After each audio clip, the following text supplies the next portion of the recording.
حضرت ہوا کی موت کا عجیب واقعہ۔ حضرت آدم علیہ السلام کی وفات کے ٹھیک 1 سال بعد حضرت ہوا علیہ السلام بیمار ہو گئیں تو آپ علیہ السلام کے بیٹے حضرت شیث علیہ السلام نے اپنے تمام بہن بھائیوں کو اکٹھا کیا اور فرمایا کہ ہمارے ماں کا بھی ہمارے باپ کی طرح جسم بے جان ہونے لگا ہے۔ چنانچہ تمام اولاد حضرت ہوا کے گرد جمع ہو گئی، لیکن حضرت ہوا نے سب کو باہر نکال دیا اور فرمایا کہ بسم اللہ الرحمن الرحیم۔ حضرت آدم علیہ السلام سے پہلے دنیا میں کیا تھا؟ یہ وہ سوال ہے جو ہم سب کے ذہن میں آتا ہے کہ کائنات میں انسانوں کے بسنے سے پہلے آخر کیا تھا؟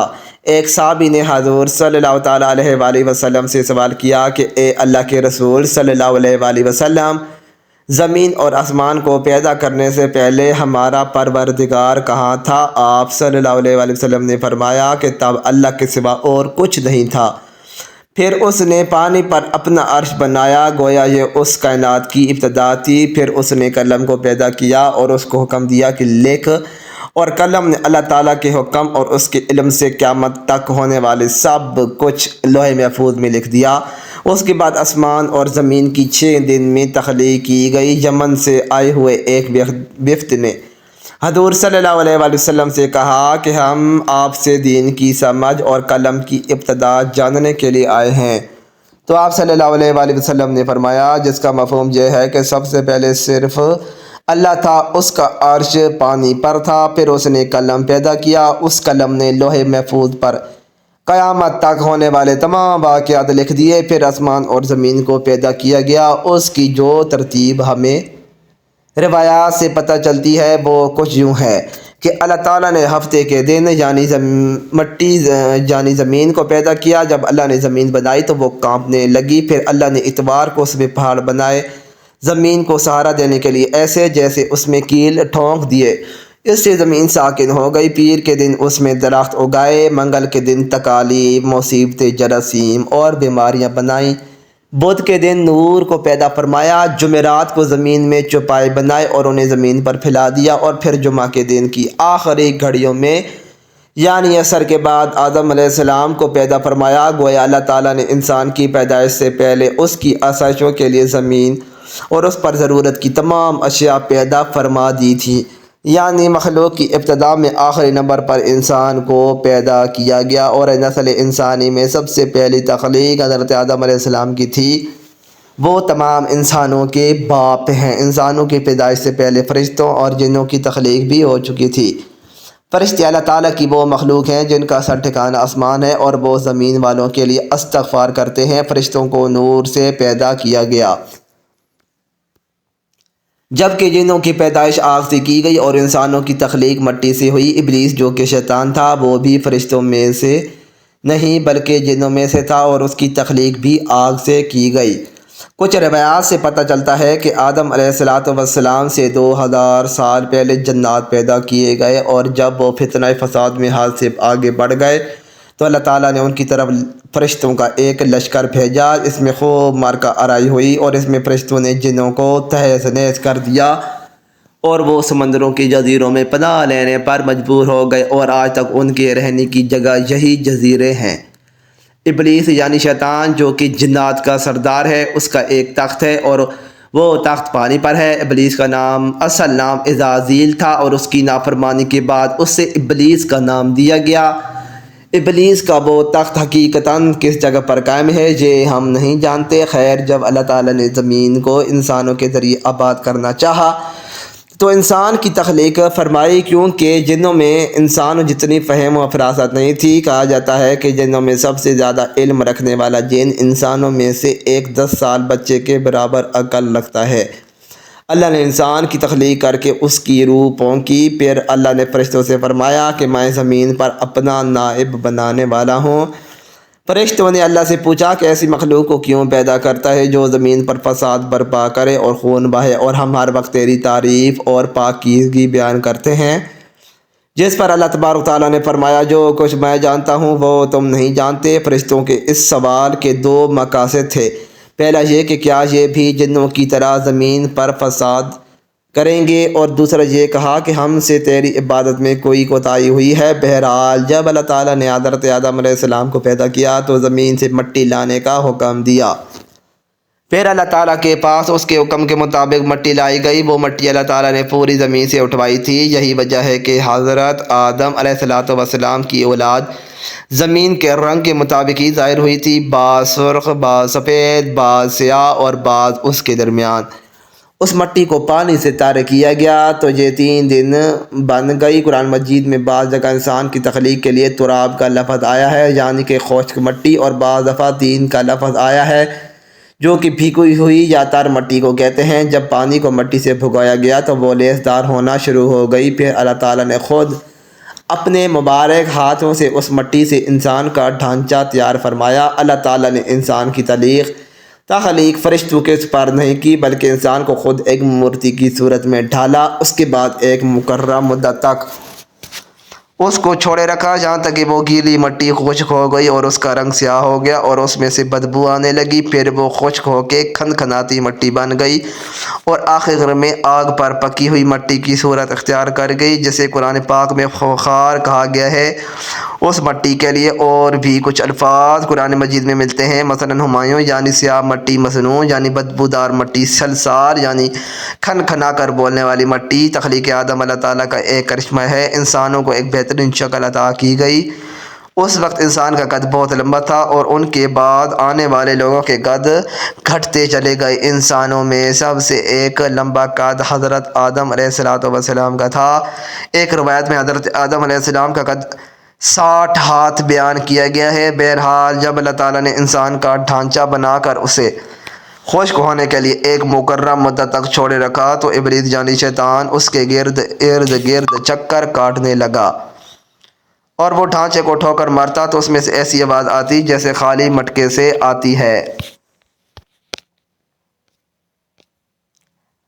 اس نے یہ دیکھا کہ ڈھانچہ پیٹ والا ہے تو وہ سمجھ گیا کہ یہ مخلوق اپنے آپ پر قابو نہیں رکھ پائے گی۔ حضرت آدم علیہ السلام میں روح ڈالنے سے پہلے فرشتوں کا گزر اس ڈھانچے کے پاس سے ہوا تو وہ گھبرا گئے، اور ابلیس بھی ڈھانچے کے آس پاس سے گزرتا تو ٹھوکر مار کر کہتا کہ تجھے کسی خاص مقصد کے لیے پیدا کیا گیا ہے۔ یہ کہہ کر وہ اس کے منہ کے رستے سے اس میں داخل ہو جاتا اور کمر کے رستے باہر آ جاتا، اور پھر اس نے فرشتوں سے کہا کہ اس سے گھبرانے کی کوئی ضرورت نہیں ہے۔ اگر مجھے اس پر مسلط کیا گیا تو میں اسے ہلاکت میں ڈال دوں گا، اور اگر اسے مجھ پر مسلط کیا گیا تو میں یقیناً اس کی نافرمانی کروں گا۔ یعنی ابھی حضرت آدم علیہ السلام میں اللہ تعالیٰ نے روح بھی نہیں پھونکی تھی، تب سے ابلیس کی انسان سے عداوت اور دشمنی واضح تھی۔ پھر اللہ تعالیٰ نے حضرت آدم علیہ السلام میں اپنی روح پھونکی۔ جیسی ہی روح اس مجسمے میں سر کی طرف سے داخل کی گئی تو حضرت آدم علیہ السلام کو چھینک آ گئی۔ حضرت آدم علیہ السلام سے کہا کہ الحمدللہ کہیے۔ انہوں نے کہہ دیا۔ اللہ تعالیٰ کی اس تعریف کے جواب میں اللہ تعالیٰ نے فرمایا کہ تجھ پر تیرا رب رحم فرمائے۔ جب روح ان کی آنکھوں میں داخل ہوئی اور ان کی آنکھوں نے جنت کے پھلوں کو دیکھا تو غور و فکر کرنے لگے۔ پھر روح پیٹ میں داخل ہوئی تو کھانے کی طلب ہوئی، یعنی روح ابھی ٹانگوں تک نہیں پہنچی تھی اور کھانے کی خواہش محسوس ہونے لگی۔ جب حضرت آدم علیہ السلام میں روح پھونک دی گئی تو اللہ تعالیٰ نے ان کی پشت مبارک پر ہاتھ پھیرا، جس سے قیامت تک آنے والے تمام انسان باہر آ گئے۔ حضرت آدم علیہ السلام کی تمام اولاد ان کے سامنے ظاہر ہو گئی۔ یہ بات قرآن اور حدیث میں بھی واضح ہے۔ پھر اللہ نے اولاد آدم سے انہی کے بارے میں اقرار کر لیا کہ میں تمہارا رب نہیں، تو تمام انسانوں نے جواب دیا ہم اقرار کرتے ہیں کہ تو ہی ہمارا رب ہے۔ اللہ تعالیٰ نے حضرت آدم علیہ السلام میں اپنی روح پھونک کر فرشتوں اور جنوں سے انسان کو سجدہ کرنے کا حکم دیا۔ ابلیس کے علاوہ سب نے حضرت آدم علیہ السلام کو سجدہ کیا۔ اللہ تعالیٰ نے ابلیس سے پوچھا کہ تجھے کس چیز نے سجدے سے روک دیا؟ تو انہوں نے اسے جواب دیا کہ تو نے مجھے آگ سے پیدا کیا ہے اور اسے مٹی سے، گویا میں اس سے بہتر ہوں۔ اللہ تعالیٰ نے اس کی سرکشی پر اسے سزا دیتے ہوئے فرمایا اس جنت سے اتر جا، تجھے کوئی حق حاصل نہیں جنت میں رہ کر تو تکبر کرے۔ ابلیس نے جواب میں کہا مجھے قیامت تک مہلت دے دیجئے، یعنی کہ اتنی لمبی عمر دے دیجئے کہ قیامت تک مجھے موت نہ آئے۔ جبکہ تمام انسانوں کو دوبارہ زندہ کیا جائے گا۔ اللہ تعالیٰ نے فرمایا تجھے ایک مقررہ وقت تک مہلت دے دی گئی۔ پھر ابلیس نے کہا میں قسم کھاتا ہوں کہ میں انسانوں کی گمراہی کے لیے تیرے سیدھے راستے پر بیٹھ جاؤں گا، پھر میں ان کے آگے سے، پیچھے سے، دائیں سے اور بائیں سے ان کے پاس آؤں گا، اور تو نے شکر گزار ہرگز نہیں پائے گا سوائے ان کے جو تیرے مخلص بندے ہوں گے، اور وہ میرے بہکاوے میں نہیں آئیں گے۔ اللہ نے اسے ذلیل و خوار کر کے وہاں سے نکال دیا اور فرمایا کہ ان میں سے جو شخص بھی تیرا حکم مانے گا میں ایسے تمام لوگوں سے جہنم کو بھر دوں گا، اور میرے بندوں پر تیرا کوئی غلبہ نہیں ہوگا۔ اس طرح یہ واضح ہوا کہ سب سے پہلا گناہ تکبر تھا، اس لیے علماء کرام کے مطابق تمام گناہوں کی جڑ تکبر ہے۔ اللہ تعالیٰ نے حضرت آدم علیہ السلام کو جاہل نہیں بلکہ علم والا پیدا کیا تھا۔ جب اللہ نے حضرت آدم علیہ السلام میں مکمل روح ڈال دی تو وہ اپنے پیروں پر کھڑے ہو گئے۔ اللہ نے انہیں حکم دیا کہ جاؤ فرشتوں کی جماعت کو السلام علیکم کہو۔ حضرت آدم علیہ السلام کے سلام کے جواب میں انہوں نے وعلیکم السلام ورحمۃ اللہ کہا۔ اللہ تعالیٰ نے فرمایا یہ تیرا اور تیری اولاد کا آپس میں ایک دوسرے کو تحفہ اور ہدیہ ہے۔ اللہ تعالیٰ نے حضرت آدم علیہ السلام کو ابتدا میں ہی تمام نام سکھا دیے۔ وہ اللہ تعالیٰ کے حکم سے زمین اور آسمان کی ہر چیز کا نام اور اس کا استعمال جانتے تھے۔ اللہ تعالیٰ نے ان تمام چیزوں کا نام جب فرشتوں سے پوچھا تو وہ ان چیزوں کے نام نہیں جانتے تھے۔ پھر حضرت آدم علیہ السلام نے ان تمام چیزوں کے نام بتائے۔ تب اللہ تعالیٰ نے فرشتوں سے فرمایا کہ میں نے تمہیں نہیں کہا تھا کہ میں وہ جانتا ہوں کہ جو تم نہیں جانتے۔ پھر ایک روز جب حضرت آدم علیہ السلام سو رہے تھے تو اللہ تعالیٰ نے ان کی بائیں پسری سے حضرت حوا علیہ السلام کو پیدا فرمایا اور انہیں حضرت آدم علیہ السلام کا ہم سفر بنایا۔ جب حضرت آدم علیہ السلام بیدار ہوئے تو انہوں نے حضرت حوا علیہ السلام کو پاس بیٹھے دیکھا۔ انہوں نے پوچھا کہ تم کون ہو؟ تو انہوں نے جواب دیا کہ میں عورت ہوں۔ حضرت حوا علیہ السلام قیامت تک آنے والی تمام عورتوں میں سب سے زیادہ خوبصورت تھیں۔ حضرت آدم اور حضرت حوا علیہ السلام دونوں جنت میں رہتے تھے۔ انہیں نور کا لباس پہنایا گیا۔ جب ابلیس نے انہیں گمراہ کرنا شروع کر دیا اور اللہ تعالیٰ نے جس درخت کے پاس جانے سے انہوں نے منع کیا تھا، شیطان نے انہیں وہی کھانے پر مجبور کر دیا اور اس پر جھوٹے قسمیں بھی کھائیں۔ انہوں نے اس درخت سے کھا لیا اور اللہ تعالیٰ کی نافرمانی کے مرتکب ہوئے۔ اللہ تعالیٰ نے ان سے ان کا نور کا وہ لباس لے لیا اور وہ برہنہ ہو گئے اور اس درخت کے پتوں سے اپنے آپ کو ڈھانپنے لگے۔ لیکن اس گناہ کے بعد غرور و تکبر کی جگہ وہ اللہ تعالیٰ سے معافی مانگنے لگے اور اس کی مغفرت کے طلبگار ہوئے۔ اسے یہ بتایا گیا کہ خطا انسان فطرت کا حصہ ہے کیونکہ فرشتوں کی طرح معصوم نہیں ہے۔ پھر اللہ تعالیٰ نے انہیں جنت سے نکل جانے کا حکم دیا اور فرمایا کہ تم زمین پر رہو، تم ایک دوسرے کے دشمن ہوگے۔ پھر وہ دونوں زمین پر اتر آئے اور انہیں کے ساتھ ابلیس بھی زمین پر اترا۔ حضرت آدم اور حضرت حوا علیہ السلام نے اپنے رب سے معافی کے کلمات سیکھے۔ ایک روایت کے مطابق حضرت آدم علیہ السلام کو ہند میں جبکہ حضرت حوا علیہ السلام کو جدہ میں اتارا گیا۔ پھر وہ ایک دوسرے کو ڈھونڈنے لگے اور آخرکار میدان عرفات میں ان کی ملاقات ہوئی۔ حضرت حوا علیہ السلام نے 20 ولادتوں میں 40 بچوں کو جنم دیا۔ ہر ولادت میں ایک لڑکا اور ایک لڑکی پیدا ہوتی۔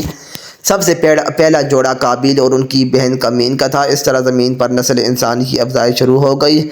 حضرت عبداللہ بن عباس رضی اللہ تعالیٰ عنہ نے ارشاد فرمایا کہ بے شک اللہ پاک نے آدم کو جمعہ کے دن عصر کے بعد پیدا فرمایا اور آپ کو ظاہری زمین کی ایک مٹھی مٹی سے پیدا فرمایا، اس لیے آپ کو آدم کہتے ہیں اور آپ کی اولاد کو آدمی یعنی آدم والا کہتے ہیں۔ حضرت آدم علیہ السلام کا مبارک خبیر جس مٹی سے تیار ہوا وہ اس سے بچ جانے والی مٹی شریف سے کھجور کا درخت بنایا گیا، جیسے کہ حضرت مولا علی رضی اللہ تعالیٰ عنہ بیان کرتے ہیں کہ حضور صلی اللہ علیہ وسلم نے ارشاد فرمایا کھجور کا احترام کرو کیونکہ یہ تمہارے والد حضرت آدم علیہ السلام کی بچی ہوئی مٹی سے پیدا کی گئی ہے۔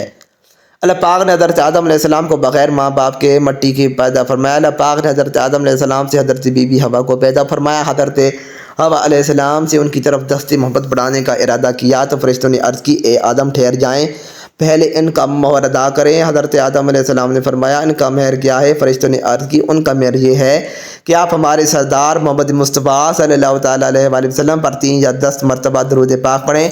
چنانچہ آپ علیہ السلام نے درود پڑھا اور فرشتوں کی گواہی سے آپ کا حضرت بی بی حوا سے نکاح ہو گیا۔ اس سے معلوم ہوا نبی پاک صلی اللہ علیہ وآلہ وسلم پر موجود چیز کے لیے وسیلہ ہیں، جہاں تک کہ وہ اپنے والد حضرت آدم علیہ السلام کا بھی وسیلہ ہیں۔ حضرت آدم علیہ السلام نے 960 برس کی زندگی پائے جبکہ آدم علیہ السلام کی زندگی 1000 سال کی تھی، کیونکہ جب آدم علیہ السلام جنت میں تھے تو اللہ تعالیٰ نے حضرت آدم کو ان کی تمام اولاد جن کو نبوت ملنی تھی ان کی شخصیت ان کی عمر حضرت آدم کے سامنے واضح کر دی۔ آپ نے جب حضرت داؤد علیہ السلام کی عمر کو 60 سال دیکھا تو اسے اللہ سے کہنے لگے، اے اللہ میری عمر کے 40 سال میرے پوتے داؤد کو دے دے۔ تو یوں آپ کی دعا قبول ہو گئی۔ اللہ نے آدم علیہ السلام کو 2 فرزند عطا کیے، حابیل اور قابیل، لیکن شیطان کے وسوسوں کی وجہ سے جب قابیل کے ہاتھوں حابیل قتل ہوئے تو حضرت آدم علیہ السلام اندر سے ٹوٹ گئے اور بار بار اللہ کے دربار میں دعا مانگنے لگے۔ ایک دن حضرت جبریل امین علیہ السلام حضرت آدم علیہ السلام کے پاس آئے اور فرمایا، اے آدم، اللہ تمہیں ایسا بیٹا دینے والے ہیں جن کے نسب سے انبیاء اور اولیاء زمین تک پہنچیں گے، ان کا نام شیث رکھنا۔ شیث کا مطلب ہے اللہ تعالیٰ کا عطا کیا گیا تحفہ، اور جو اللہ نے آدم کی نسل کو زمین پہ بھیجا۔ جب آدم علیہ السلام کا آخری وقت آیا تو آپ نے اپنے بیٹوں سے کہا، میرا دل کرتا ہے کہ میں جنت کا پھل کھاؤں۔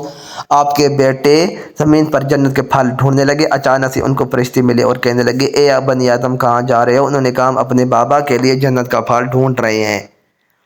ان فرشتوں نے کہا، جاؤ تمہارے بابا چند دنوں کے مہمان ہیں۔ تمام فرزند دوڑتے ہوئے اپنے باپ کے پاس پہنچے۔ آپ بستر بیماری پر اللہ کا ذکر فرما رہے تھے، بس اتنے میں موت کا فرشتہ آن پہنچا۔ جیسے ہی حضرت حوا نے موت کا فرشتہ دیکھا تو آدم سے لپٹ گئی۔ حضرت آدم علیہ السلام نے فرمایا، اے حوا مجھ سے دور ہٹ جائیں، ایک مرتبہ پہلے بھی آپ کی وجہ سے جنت سے نکالا گیا ہوں، آج اللہ اور اس کے فرشتوں کے درمیان حائل نہ ہو۔ پھر آپ ان فرشتوں سے مخاطب ہو کر کہنے لگے، اے فرشتہ موت، کیا آپ بھول تو نہیں گئے ہو؟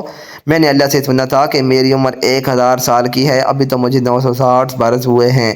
ملک الموت نے کہا، اے اللہ کے نبی، آپ نے خود ہی فرمایا تھا کہ آپ کی عمر کے 40 سال آپ کے پوتے حضرت داؤد علیہ السلام کو دے دیے جائیں۔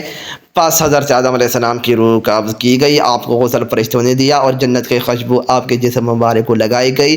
پھر آپ کی نماز جنازہ فرشتوں نے حضرت جبرائیل علیہ السلام کے پیچھے ادا کی۔ زمین کھود کر آپ کی تدفین ہوئی اور تمام انسانوں کے نزدیک اللہ کا یہ حکم نافذ ہوا کہ جب بھی کسی کا انتقال ہو اس کے جسم کو ایسی تدفین کرنا۔ آج بھی ان فرشتوں کی سنتوں پر اہل ایمان عمل کر کے اپنے بزرگوں کی تدفین کرتے ہیں۔ جب حضرت آدم علیہ السلام کی روح قبض کرنے کے لیے فرشتہ پہنچا تو آپ کے بیٹے، جس کو آپ نے اپنا جانشین بنایا تھا، حضرت شیث علیہ السلام سے کہنے لگے، اے میرے جانشین، میں نے اللہ سے سنا تھا ان قریب اس زمین پر ایک طوفان آئے گا، اگر تم اس وقت تک موجود رہو تو میرے جسم کو اس کشتی میں سوار کرنا جو نجات کا وسیلہ ہے، اگر تم اس وقت تک زندہ نہ رہو تو اپنی اولاد کو وصیت کر کے میرے جسم کو کشتی نوح میں سوار کر دے۔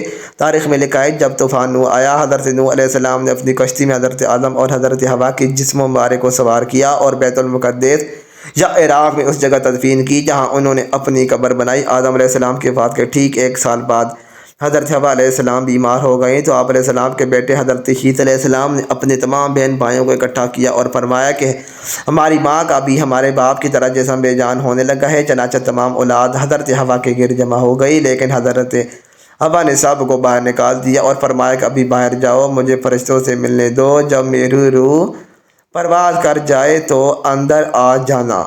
اللہ تعالیٰ سے دعا ہے کہ وہ ہمیں تمام برائیوں سے دور فرما کر نیک عمل کرنے کی توفیق عطا فرمائے اور ہمیں نبی پاک صلی اللہ علیہ وآلہ وسلم اور ان کی آل پاک سے سچی اور پکی محبت عطا فرمائے، آمین۔ مزید اچھی ویڈیوز کے لیے چینل کو سبسکرائب کریں، ویڈیو کو لائک اور شیئر کرنا نہ بھولیں۔ شکریہ۔